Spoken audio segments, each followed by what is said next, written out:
Chères consoeurs, chers confrères, je suis candidate à la fonction de bâtonnière avec Vincent Nioré, candidat à la fonction de vice-bâtonnier, car nous sommes animés par la volonté de protéger et de défendre les avocates et les avocats parisiens. Nous sommes complémentaires dans nos parcours, je suis civiliste, Vincent est pénaliste, et notre candidature s'inscrit dans le prolongement d'un engagement de longue date pour nos confrères. Les avocats doutent de leur avenir. Ils subissent en ce moment une double peine, du fait d'abord d'une situation économique dégradés, quel que soit leur mode d'exercice, quel que soit leur type d'activité. Ils doutent encore de leur avenir en raison d'un affaiblissement de la place de l'avocat dans la cité, d'une dégradation de leur relation avec l'institution judiciaire et d'un sentiment de submersion par des réformes incessantes, délétères et attentatoires à leur indépendance. Alors face à ces urgences, nous nous présentons à vos suffrages pour assurer la protection et la survie économique des avocates et des avocats parisiens. Pour cela, 5 chantiers.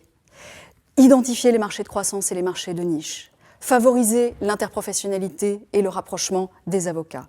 Renforcer les moyens humains et financiers du barreau entrepreneurial et du service économique et social de l'ordre.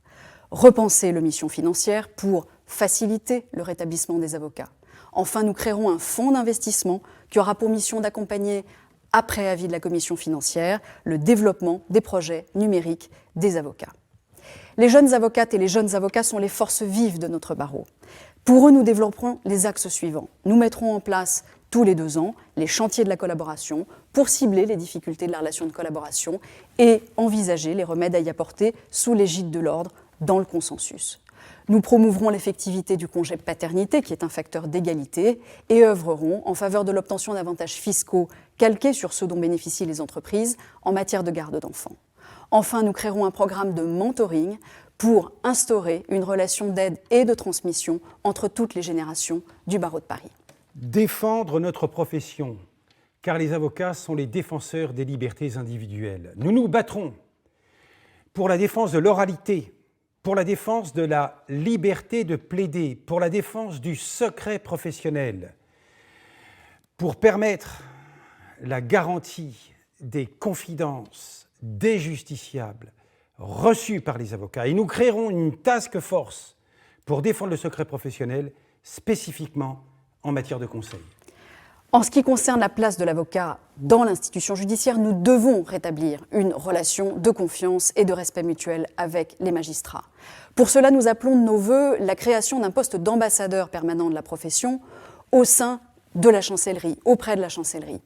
Loin d'être un concurrent des représentants institutionnels de la profession, cet ambassadeur sera au contraire leur relais au quotidien à la chancellerie et il aura notamment la charge des relations entre les avocats, les magistrats, les greffiers et les personnels de justice. Nous souhaitons également institutionnaliser la tenue annuelle des assises avocats-magistrats qui se sont tenues en 2019 pour inscrire dans la durée le dialogue et l'échange. Enfin, nous voulons développer des formations communes afin d'instaurer dès la formation initiale une culture commune en faveur effectivement d'un respect mutuel et du développement de cette culture commune avec les magistrats. Vous l'avez compris, nous incarnerons un ordre protecteur, accessible, humain. Combatif, moderne, utile aux avocates et aux avocats. Sur la modernisation de l'ordre, nous adapterons le statut du bâtonnier. Nous ferons du bâtonnier ce qu'il est déjà, le premier confident de ses confrères, le protecteur de ses confrères. Nous détacherons l'autorité de poursuite de la fonction de bâtonnier pour la confier à une commission indépendante et surtout, nous renforcerons considérablement la place du plaignant qui aura une part active dans la procédure disciplinaire. Nous amplifierons le mouvement de modernisation de l'ordre initié depuis quelques années. Nous consoliderons le service de lobbying pour qu'il soit puissant et puisse influer de manière efficace sur les décisions législatives et réglementaires qui concernent les avocats.